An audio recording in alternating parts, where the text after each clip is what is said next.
Message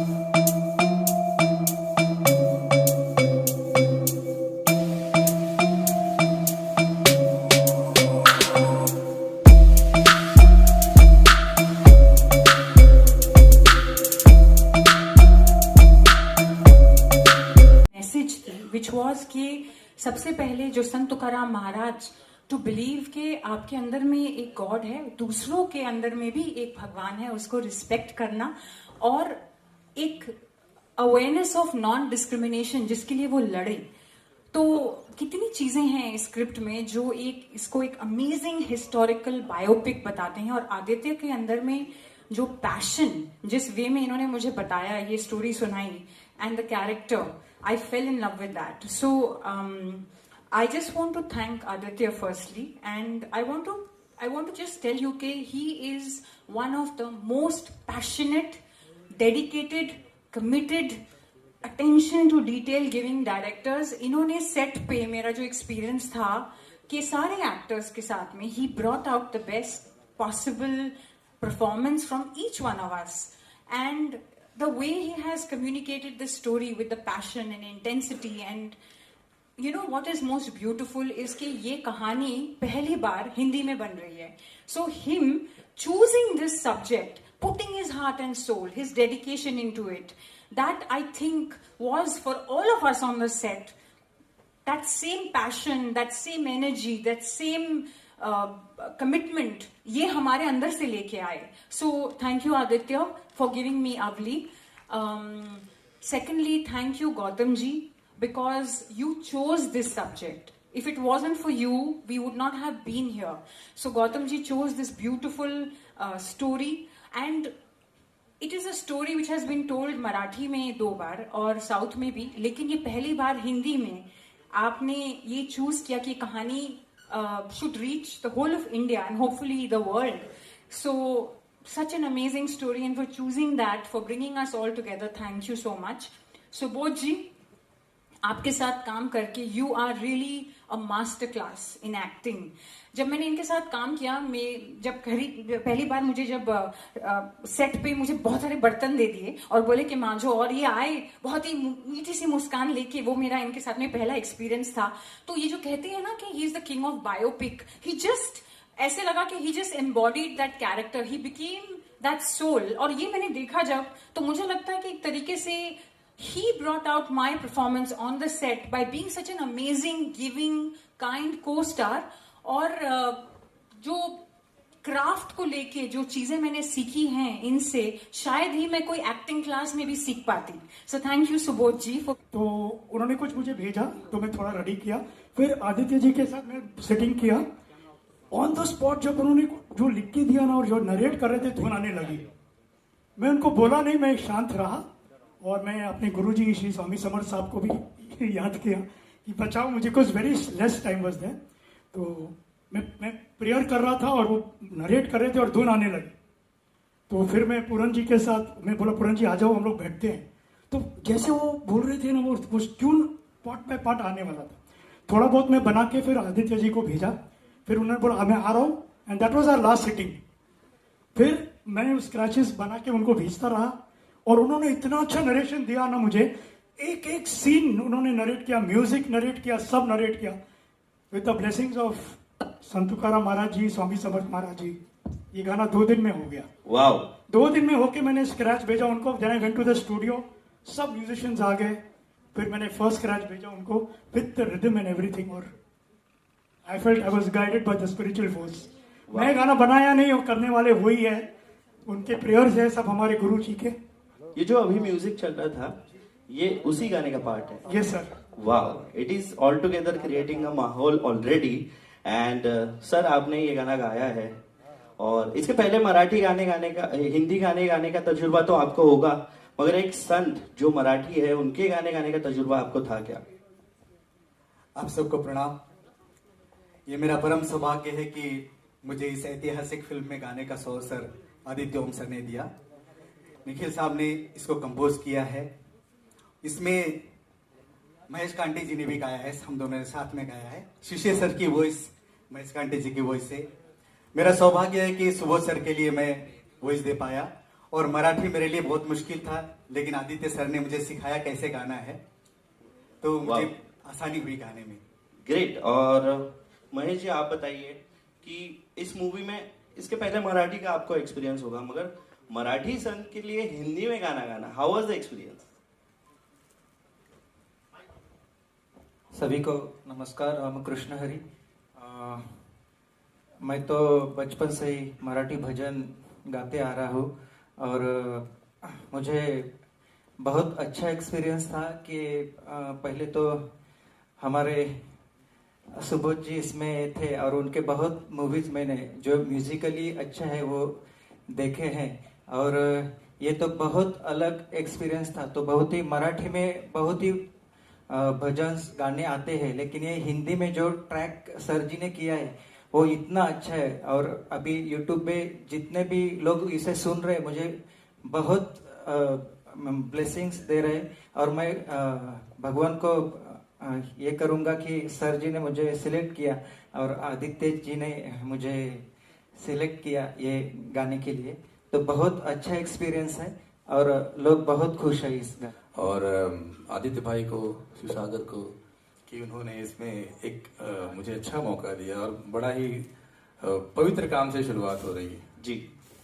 और शिवसागर जी आप बताइए, गाने लिखने की प्रोसेस आपके पास थी, उसके लिए आपने बहुत पढ़ा भी होगा, what was the process and कैसी थी स्टडी आपकी?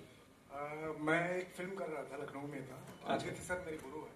Okay. सबसे पहले मैं इंडस्ट्री में इन्हीं की वजह से आया हूँ। जो भी सीखा इन्होंने ही सिखाया। तो बगावत करके एक फिल्म थी, वो कर रहा था, तो सर का फोन आया। तो फिर मैंने पढ़ना शुरू किया, मुझे 1-1.5 महीना गया। फिर मैं लिख के सर को बताता गया और सर ने सही जो बताया। फिर रवि जी के बारे में विचार आया, इनके साथ हम लोग एक फिल्म कर चुके थे, तो सर ने बोला, तो फिर बात आगे बढ़ी और गाना बना, अच्छा लगा सबको। वाह। और रवि जी अब गाने वाले हैं तो सबको बहुत अच्छा लगेगा गाना। बिल्कुल। तो रवि जी प्लीज। मैं गौरी शंकर, मैंने इसमें एक बलोवा जी का कैरेक्टर किया है जो तुकाराम जी के फादर है। I would like to thank everyone including Aditya Om ji, B Gautam ji, Shiva, Mohammed Sheikh and all the cast and crews for supporting me in my character to play. एंड मैं ऑनर्ड हूँ कि मैं इसमें एक पार्ट बना। सर कैसे आपके जहन में आया उसके बारे में कुछ बताइए, और आपके लिए एज अ डायरेक्टर कितना बड़ा चैलेंज था ये स्टोरी को स्क्रीन पे उतारना? हाँ, देखिए, संत तुकाराम महाराज की कहानी पे ये प्रोड्यूसर साहब का आइडिया था कि संत तुकाराम महाराज के ऊपर आप एक फिल्म बनाइए, और उन्होंने मुझे अप्रोच किया मेरी पिछली फिल्म को देखकर। उसके बाद कोविड का समय आ गया, तो कोविड के समय में मुझे रिसर्च करने का मौका मिला। तो जब मैंने फिल्म के ऊपर रिसर्च किया तब मैंने पाया कि इतने महान व्यक्तित्व, इतना महान संत, और मैं खुद भी अवाक रह गया कि इनके ऊपर क्यों आज तक फिल्म नहीं बनी है। फिर मैंने कोविड में 2 साल 2.5 साल इनके ऊपर रिसर्च किया, और कोविड के बाद हम लोगों ने 2022 के बाद हमने इस फिल्म पे काम करना स्टार्ट किया, और 2023 से हमने इस फिल्म की शूटिंग वगैरह स्टार्ट की। तो ये बेसिकली आइडिया। लेकिन जो बात मैं ये कहना चाहता हूँ कि हमारे भारत की संस्कृति और हमारे भारत के इतिहास में इतने सारे लोग हैं, इतने सारे संत हैं, संत परंपराएं हैं, हमारी संस्कृति इतनी विशाल और इतनी रिच है कि हमको बहुत ज़्यादा कहानियाँ और ये सब ढूंढने की उतनी ज़्यादा ज़रूरत नहीं है। और चैलेंजिंग तो रहता ही है। चैलेंजिंग तो इसलिए है क्योंकि भाई आपको ऐतिहासिक तथ्य दिखाने पड़ते हैं, उसके बाद आपको भावना पकड़नी पड़ती है कि किसी एक महान व्यक्ति की भावना क्या थी, उनका संदेश क्या था, उनके जीवन का प्रयोजन क्या था, वो किस लिए उन्होंने ये सारी बातें करी। तो उन सारी बातों को मिला जुला कर करके और फिर एक पीरियड फिल्म बनाना हमेशा से अपने आप में एक बहुत बड़ा चैलेंज होता है। तो सबकी कोऑपरेशन की वजह से ही मैं ये फिल्म बना पाया, और आज आप सब लोगों के सामने 1 हफ्ते में 2 हफ्ते में फिल्म आ जाएगी। सुबोध सर के साथ और दूसरी स्टार कास्ट के साथ शिशिर सर के साथ कैसा एक्सपीरियंस? देखिए, शिशिर सर तो बहुत सीनियर हैं, लेकिन कभी मुझे ऐसा लगा नहीं, और Subodh sir I think is one of the finest actors in India. तो मुझे बहुत ज़्यादा ना एक्टिंग के लिहाज से उन लोगों को बताना नहीं पड़ता था कि क्या करिए कैसे करिए। वो एक बार स्क्रिप्ट पढ़ने के बाद वो लोग, बस मुझे ये था कि इन लोगों को मैं अपने सही ढंग से दिखाऊं और इन लोगों को मैं मोटिवेट करूं। एक डायरेक्टर का बस एक ही काम होता है कि जो एक एक्टर का प्लस पॉइंट है उस प्लस पॉइंट को एनहांस करे, और अगर कोई उसके माइनस पॉइंट है तो उसको हाइड करे, और जो फिल्म की आत्मा और जो फिल्म का नैरेटिव और जो फिल्म की भावना है वो कहीं पे ख़राब ना हो। तो it was a wonderful experience. Thank you sir. ये किरदार आया था और अब फाइनली जो है संत तुकाराम के किरदार में आप नजर आने वाले हैं। क्या सोच रहे थे आप जब आपको कॉल किया गया, और थोड़ा सा बताइए कि क्या क्या प्रिपरेशन करनी पड़ी? एक तो बहुत ही मैं खुद को नसीबवान मानता हूँ, क्योंकि एक ही किरदार आपके पास अगर 4-5 बार आ जाए तो ऐसा लगता है कि कुछ तो एक कनेक्शन है। मैं शायद अगर पिछला जन्म हो तो पिछले जन्म में मैं तुकाराम जी का बहुत बड़ा भक्त रहा हूँ, या कुछ तो एक कनेक्शन है, कुछ तो बॉन्डिंग है कि वो मेरे पास बार बार आ रहे हैं और घूम घूम के आ रहे हैं, और कुछ दिन बाद वापस आ रहे हैं, मतलब 25 साल बाद वापस आ रहे हैं, उसके बीच में भी आके गए। लेकिन जब आदित्य ने फ़ोन किया और इस किरदार के बारे में बताया तो मैं बोला ना कहने का तो सवाल ही नहीं, बट हम लोग झगड़ रहे थे डेट्स के ऊपर, वो भी फाइनली सॉल्व हो गए और ये किरदार हो गया। और पढ़ाई मैं मानता हूँ कि महाराष्ट्र में तो संत ज्ञानेश्वर हो, संत ज्ञानेश्वर हो, संत तुकाराम हो, संत नामदेव हो, या संत एकनाथ हो, या पूरे भागवत संप्रदाय के जितने भी संत हो, तो उन सब के बारे में महाराष्ट्र के हर घर घर में वो जैसे एक परंपरा आती है।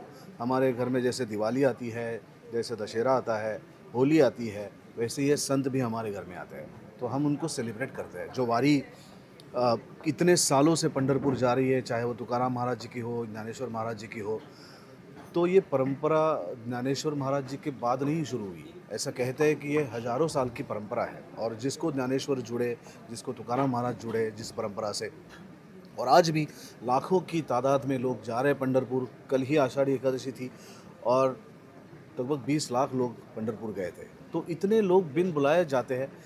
तो ये जो भक्ति की परंपरा महाराष्ट्र में है तो वो हर घर में है। ज्ञानेश्वर तुकाराम इनका नाम हर घर के डीएनए में है, तो महाराष्ट्र के बच्चों को या महाराष्ट्र में उनके बारे में समझाने की ज़रूरत नहीं पड़ती। और अगर समझाना ही है तो वो घर से ही कोई दादा या कोई बाबा या कोई काका वो समझाता है, या वारी अपने आप समझाती है। ज़रूरत है कि महाराष्ट्र के बाहर के लोगों को भी तुकाराम महाराज के बारे में ज्ञात हो, उनकी परंपरा के बारे में, उनकी कविताओं के बारे में, उनके अभंग के बारे में, उनकी पूरी लाइफ की जर्नी के बारे में, उनके अध्यात्म के बारे में, उनके भक्ति के बारे में ज्ञात हो। तो इसलिए ये बहुत ही महत्वपूर्ण है कि संत तुकाराम महाराज के ऊपर हिंदी में फिल्म बनाई जा रही है, और वो अभी 18 जुलाई को पूरे भारतवर्ष में रिलीज़ हो रही है। सर, उनके लाइफ की कोई एक ऐसी चीज़ जो आप अपनी लाइफ में इम्प्लीमेंट करना चाहेंगे? वैसे तो बहुत सारी चीज़ें हैं। मन की शुद्धता जो सबसे इम्पॉर्टेंट है, प्रेम जो सभी के प्रति है, और विश्वास भरोसा जो अपने भगवान के ऊपर है। शीना मैम, कैसा एक्सपीरियंस रहा? सुबोध सर थे, आदित्य सर के साथ कैसा एक्सपीरियंस रहा, और किरदार जो आपने निभाया है, हमने देखा अभी ट्रेलर में, क्या क्या प्रिपरेशन करनी पड़ी? अवली को सबसे पहले तो मैंने समझने की कोशिश की, तो मेरे पास जो स्क्रिप्ट थे और डायरेक्टर का जो विज़न था, जो इंस्ट्रक्शन था, वो मैंने फॉलो करने की कोशिश की। तो जितना भी मैं रिसर्च कर सकती थी, मैं बिलीव करती हूँ, जैसे सुबोध जी हैं वो बिलीव करते हैं कि वो सोल पकड़ ले और वो घुस जाते हैं। और 90 फिल्म्स की है, मैंने 9 फिल्म्स की है तो मुझे बहुत रिसर्च करना पड़ा, और मैंने बहुत चीज़ें पढ़ी, और जो मराठी फिल्म में थी वो भी देखी। और उसके बाद में जो स्क्रिप्ट में जो भी चीज़ मुझे मिली, मैंने कोशिश की कि मैं उसे अपने सेट पे मैं एक तरीके से एक खुली किताब की तरह अपने डायरेक्टर के लिए रहूं, और अपना 100% स्टोरी, स्क्रिप्ट और कैरेक्टर को दूं। तो बहुत ही एक सोलफुल जर्नी थी मेरे लिए, बहुत ही अमेजिंग एक्सपीरियंस था सुबोध जी के साथ काम करके। जैसे मैंने बताया, बहुत चीज़ें सीखने को मिली, और बहुत सपोर्ट और गाइडेंस मिला इनसे, और मैं बहुत क्वेश्चंस पूछती थी इनको, और हर तरीके से एक मास्टर क्लास मेरे लिए था इनके साथ काम करके। और बहुत गिविंग है, बहुत काइंड है एक्टर, ये स्टार नहीं है सेट पे, ये एक असली कलाकार हैं। तो वो मुझे एक एक्सपीरियंस मिला कि कैसे अपने आर्ट को डेडिकेटेडली, कमिटेडली आप 100% जब देते हैं तो सब चीज़ें भूल के बस कैरेक्टर में कैसे घुस जाना है और उसे कैसे क्रिएट करना है, ये चीज़ें मेरे लिए बहुत इम्पॉर्टेंट थी। और अब बस अवली नई अवली जो आप देखेंगे, अभी आप बताइएगा कि कैसे लगी। शिवा सर, क्या कहना चाहेंगे? जैसे शीना मैम ने कहा कि जब सुबोध सर सामने होते हैं तो मतलब एक अलग ही मज़ा आता है एज एन एक्टर। थोड़ा सा बताइए कैसा लर्निंग एक्सपीरियंस था सुबोध सर के साथ, शीना मैम के साथ? देखिए, मैं तो जैसे मैं कि इसमें मम्मा जी का रोल प्ले कर रहा हूँ, तो मेरे ज़्यादातर सीन सुबोध दादा और शिशिर सर के साथ थे। तो मैं बहुत ही सामान्य अभिनेता हूँ, और जब सुबोध दादा जैसे एक्टर आपके सामने हों तो एक कहावत है ना कि धूल को अगर हवा का साथ मिल जाए तो आसमान में छू जाती है, आसमान में उड़ जाती है। तो वही है कि हम धूल हैं, और सुबोध दादा जैसे इतने बड़े एक्टर का साथ मिल गया तो हम भी थोड़ा सा आसमान की सैर कर लिए। तो अच्छा अनुभव था, सभी के साथ काम करने का बहुत अच्छा अनुभव था। सर, इतनी बड़ी बात कही है, क्या कहना चाहेंगे और ऑडियंस को क्या अपील करना चाहेंगे सर फिल्म के बाद? ये दोनों ही बहुत ही खूबसूरत कलाकार हैं, शिवा और शीना दोनों ही। और जैसा मैंने कहा कि पूरे भारतवर्ष के लोगों ने आके इस फिल्म को बनाया है, भारत के एक बहुत बड़े संत के ऊपर जिनका नाम है संत तुकाराम महाराज। तो आप भी भारत के लोग हैं, भक्ति में विश्वास रखने वाले लोग हैं, अध्यात्म पे विश्वास रखने वाले लोग हैं, अपने धर्म पे विश्वास रखने वाले लोग हैं। मुझे यकीन है कि आप 18 जुलाई को ज़रूर थिएटर में जाओगे, अपने परिवार को साथ लेके जाओगे, दोस्तों को साथ लेके जाओगे और इस फिल्म का आनंद उठाओगे और भक्ति रस में तल्लीन हो जाओगे।